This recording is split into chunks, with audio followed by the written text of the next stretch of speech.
राजधानी भोपाल की कमला नेहरू अस्पताल में हुई घटना से मुख्यमंत्री शिवराज सिंह चौहान बेहद नाराज हैं। उन्होंने इस पूरी घटना को गंभीर लापरवाही बताते हुए आपराधिक माना है और बयान देते हुए कहा कि इस पूरी घटना की हेल्थ मेडिकल द्वारा बनाई गई कमेटी जांच करेगी और दोषियों पर कड़ी कार्रवाई की जाएगी। जिनकी तबीयत गंभीर होते हैं, वेंटिलेटर पर रखे जाते हैं, ये गंभीर समस्या होती है, वो बच्चे वहाँ रखे जाते हैं। कल रात में आग लगी शॉर्ट सर्किट के कारण, किस कारण उसकी मैंने जांच के निर्देश दिए और उसके कारण हमारे कुछ नौनिहाल चले गए।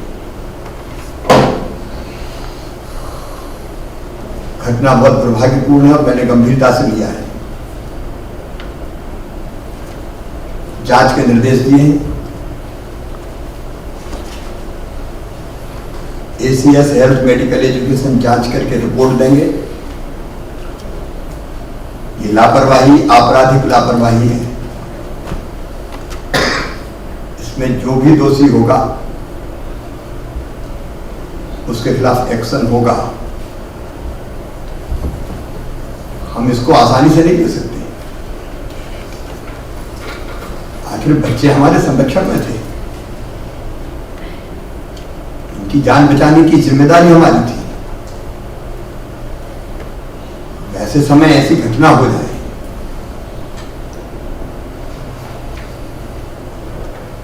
सचमुच में हमें बहुत तकलीफ देने वाली घटना है। लेकिन इसका एक पहलू और है। अपनी जान हथेली पर रख के कुछ लोगों ने, और भयानक हादसा होता, लेकिन 36 बच्चे सुरक्षित निकाले। डॉक्टर्स, नर्स, वार्ड बॉय अपनी जिंदगी जोखिम में डाल के निकाले। दीवारें तोड़ी, खिड़कियां तोड़ी। मैं उनको धन्यवाद देता हूं जिनने अपनी जिंदगी दांव पे लगा के जिंदगी बचाई, वो सम्मानित किए जाएंगे। मंगलवार को प्रदेश कांग्रेस कार्यालय में उपचुनाव प्रभारियों की बैठक आयोजित हुई। इस बैठक को पूर्व मुख्यमंत्री और प्रदेश कांग्रेस चीफ कमलनाथ ने संबोधित किया। बैठक से निकलने के बाद कमलनाथ ने मीडिया से चर्चा करते हुए बताया कि उन्होंने सभी प्रभारियों को निर्देश दिए हैं कि वह जनता के बीच किसानों की समस्या, बेरोजगारी और महंगाई जैसे मुद्दों को लेकर जाएं और जनता का ध्यान अपनी ओर आकर्षित करें। मैंने सब प्रभारियों को लेकर संगठन के बारे में चर्चा करी है। संगठन हमें मजबूत करना है। हम भी अपनी तैयारी में लगे, जनता का ध्यान आकर्षित करेंगे। महंगाई का, खाद का, आज हर वर्ग तरसता है मध्य प्रदेश में। किसान हो, बेरोजगार नौजवान हो, छोटा व्यापारी हो, ऐसा कोई वर्ग नहीं है जो मध्य प्रदेश में तरस नहीं है। और भारतीय जनता पार्टी का जो ध्यान मोड़ने की राजनीति है, गुमराह करने की राजनीति है, इसका खुलासा। राजधानी के कमला नेहरू चिल्ड्रन हॉस्पिटल में हुई घटना के बाद मंगलवार को भोपाल से भाजपा सांसद साध्वी प्रज्ञा कमला नेहरू अस्पताल पहुंची, जहां उन्होंने स्टाफ के लोगों से और अधिकारियों से पूरे घटनाक्रम की जानकारी ली। उन्होंने बताया कि वह घटना घटित होने के समय से ही सभी अधिकारियों के संपर्क में थे और रात तक किसी भी बच्चे की मौत नहीं हुई थी। साध्वी प्रज्ञा ने जानकारी देते हुए बताया कि जो बच्चे वेंटिलेटर पर थे, उसी वेंटिलेटर में ब्लास्ट होने की वजह से ये घटना हुई है और ऑक्सीजन की कमी के चलते 4 बच्चों की मौत हुई। मुझे जानकारी मिली थी रात को और मैंने यहाँ के अधिकारी वर्ग से पूछा तो रात की जो स्थिति थी उस समय कोई डेथ नहीं हुई थी। बच्चों को सभी को निकाल लिया गया था और उसी समय मैंने ये कहा कि सावधानी रखिए और क्या सबसे पहले सुरक्षात्मक दृष्टि से बच्चों को निकालिए, केयर करिए उनको सुरक्षित पहुंचाइए, फिर मैं आपसे बात करती हूँ। उन्होंने बताया कि ऐसा हुआ है, मैं आपको यथास्थिति से अवगत कराऊंगा। लेकिन प्रायोरिटी ये होती है कि जब घटना होती है तो उस समय जहाँ बच्चे खतरे में थे उनको सेफ करना चाहिए और वो यहाँ हो रहा था। विश्वास जी जो हमारे मंत्री हैं, स्वास्थ्य शिक्षा मंत्री, वो यहाँ उपस्थित थे और देर रात की घटना है। मैंने अभी जो जानकारी ली वहाँ 40 बच्चे थे और उन 40 बच्चों में किसी भी बच्चे को जलने के कारण कोई डेथ नहीं हुई है। किसी प्रकार से किसी बच्चे में स्पॉट भी नहीं है, परंतु जो एक वेंटिलेटर में ब्लास्ट हुआ, उस वेंटिलेटर में एकदम से चिंगारी और धुआं उठा, उसके कारण फिर उसमें धुआं भर गया। तो जो बच्चों को निकालते निकालते जिन बच्चों को ऑक्सीजन पे हैं, टोटल बच्चे ऑक्सीजन पे, वेंटिलेटर पे भी हैं कुछ, तो उन बच्चों टोटल हाई ऑक्सीजन पे होते हैं। ये मुझे पूरी जानकारी मैंने अभी डीन शुक्ला जी से ली और सुपरिटेंडेंट डॉक्टर दवे जी से, मेरे साथी थे वो, और उन्होंने पूरी जानकारी भी दी। मंगलवार को शिवराज कैबिनेट की बैठक संपन्न हुई। बैठक में सबसे पहले कमला नेहरू अस्पताल में हुई घटना को लेकर शोक प्रस्ताव लाया गया। गृह मंत्री डॉक्टर नरोत्तम मिश्रा ने जानकारी देते हुए बताया कि इस पूरी घटना में 36 बच्चों को सकुशल बचाया गया है और 4 बच्चे अब हमारे बीच नहीं रहे। इस पूरी घटना को लेकर एक जांच कमेटी का गठन भी किया गया है। जांच में जो भी दोषी पाया जाएगा उनके खिलाफ सख्त कार्रवाई की जाएगी और बच्चों की जान बचाने वाली डॉक्टरों की टीम को पुरस्कृत भी किया जाएगा। कल की घटना जो हृदय विदारक घटना थी, उस पर शोक प्रस्ताव प्रस्तुत किया, शांति की प्रार्थना की। जो शॉर्ट सर्किट या जिस कारण से भी आग लगी थी, उसकी तत्काल एसीएस होम और ईएस के अध्यक्षता में कमेटी बना के उसकी जांच के आदेश आज मुख्यमंत्री जी ने दिए हैं। 36 बच्चे सुरक्षित निकाले गए हैं, 4 हमारे बीच नहीं रहे। माननीय मुख्यमंत्री जी ने स्पष्ट रूप से कहा वो हमारे संरक्षण में थे। घटना बहुत दुखद है, गलती जिसकी भी होगी, दोषी कोई भी हो, कितना भी बड़ा हो, बख्शा नहीं जाएगा। लेकिन जो 36 बच्चे बचाने में वहां की पैरामेडिकल स्टाफ, नर्स और डॉक्टरों ने अपनी जान हथेली पर रखकर जो मेहनत की, जो हिम्मत दिखाई, उसके लिए उन्हें पुरस्कृत भी किया जाएगा। मंगलवार को मंत्रालय में शिवराज कैबिनेट की बैठक संपन्न हुई। इस बैठक में कई प्रस्ताव चर्चा के लिए आए, जिनमें से कई अहम प्रस्तावों को चर्चा के बाद पारित कर दिया गया। गृह मंत्री डॉक्टर नरोत्तम मिश्रा ने कैबिनेट बैठक में लिए गए निर्णयों की विस्तार से जानकारी दी। आज मुख्यमंत्री जी ने कल जो हमारी कोरोना की सेकेंड डोज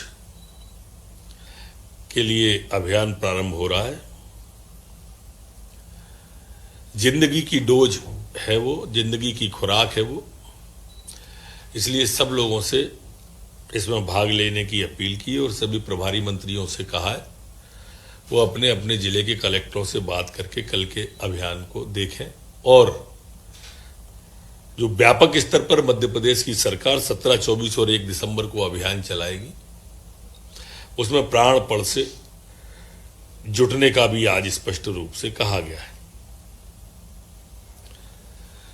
आज मंत्रिमंडल के साथियों द्वारा मुख्यमंत्री, प्रधानमंत्री जी का आभार व्यक्त किया गया, जो डीजल पर 17 रुपया एक साथ कम किए, 12 रुपया पेट्रोल पर कम किए, जिससे राज्य को अभी मार्च तक की 2000 करोड़ से ज्यादा का नुकसान होने वाला है। लेकिन उसके बावजूद भी कोरोना से उबर के आए हैं, लेकिन उसके बावजूद भी आर्थिक स्थिति ठीक न है, उसके बावजूद भी माननीय मुख्यमंत्री जी ने ये साहसिक कदम उठाया, प्रधानमंत्री ने जनहित में कदम उठाया, उनके लिए आभार व्यक्त किया।